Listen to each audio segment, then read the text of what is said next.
At nang makapanood sa ating video, mag-ingat po tayo ngayon sa panahon natin mga idol. Talagang banta na tayo ng super typhoon mga idol. Papasok na mga idol. Kumpirmado ngayon ng ating kaibigan dahil sa nangyayaring sign po ngayon sa dagat mga idol. Tandaan po ninyo ito. May babala si kaibigan sa lahat na makapanood kaibigan. Pero kaibigan, talaga ito ang nakikita po ninyo.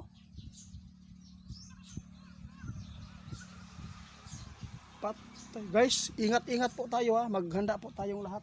May nakita si kaibigan. Napakasama naman po itong impormasyon na to. May sign po ngayon guys.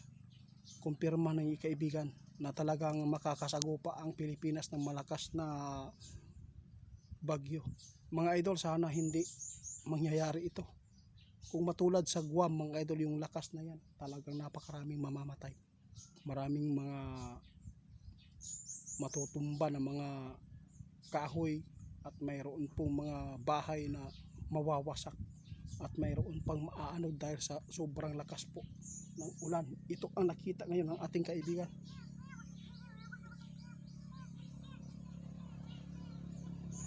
Sana po kaibigan, no? Guys, ito lang po ang tandaan ninyo. Nagbabala si kaibigan. Sana mapansin nyo ito. Mag-ingat tayong lahat.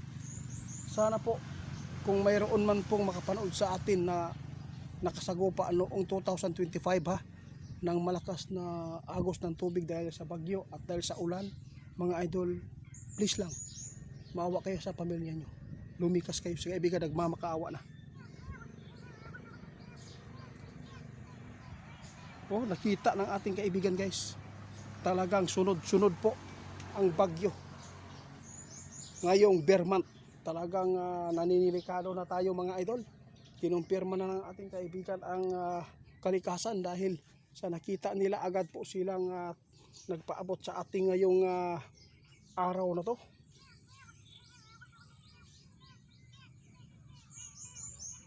Sana po ma-share po ninyo ito mga idol. Maghanda po ang lahat mga idol.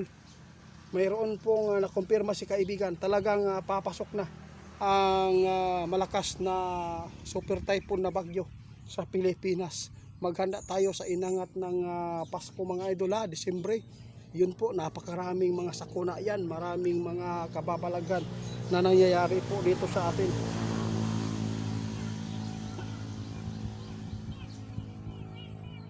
Yun po ang gusto kong malaman sa inyo kaibigan. Ano po ba ang nakikita po ninyo ngayon dito sa lugar namin, Luzon, Visayas at Mindanao? Saan po ba talaga ang pinaka dapat na mag-ingat? Naku po guys, ingat po ang Surigao ha. Isa po kayo, Leyte, ingat. Lalo na sa Cebu, ingat. Dahil nakita ng ating kaibigan ngayon. Lalo na sa Pangasinan, dyan sa mga lugar ng probinsya po ng basta mga probinsya po, part ng Manila, ito mga idol, ingat lang po kayo dahil itong nakikita ng ating kaibigan, hindi po ito maganda. Ang Mindanao, ingat din po sa malakas na mga paglindol pa.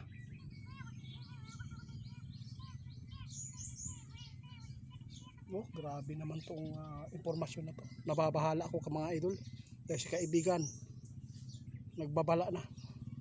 Dahil sa nakikita po nilang mga impormasyon ngayon ay talagang gusto ng ating kaibigan na ma-share sana ito ng mga makapanood dahil magdudulot ito ng kasawian at kapahamakan kung hindi kayo aalis sa mga lugar na tinutukoy ng ating kaibigan na kung saan po ang mga delikadong lugar.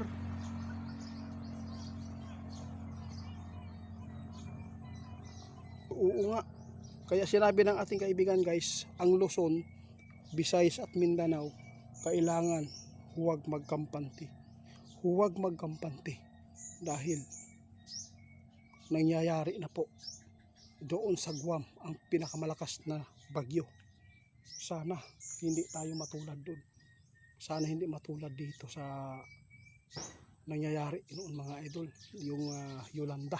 Grabe po, ang lakas po nung nangyayari po yung hagupit. Parang kinakabahan si kaibigan dito sa nakita nila dahil sa dagat. Grabe po ang mga sign po na nakikita ng mga kaibigan natin.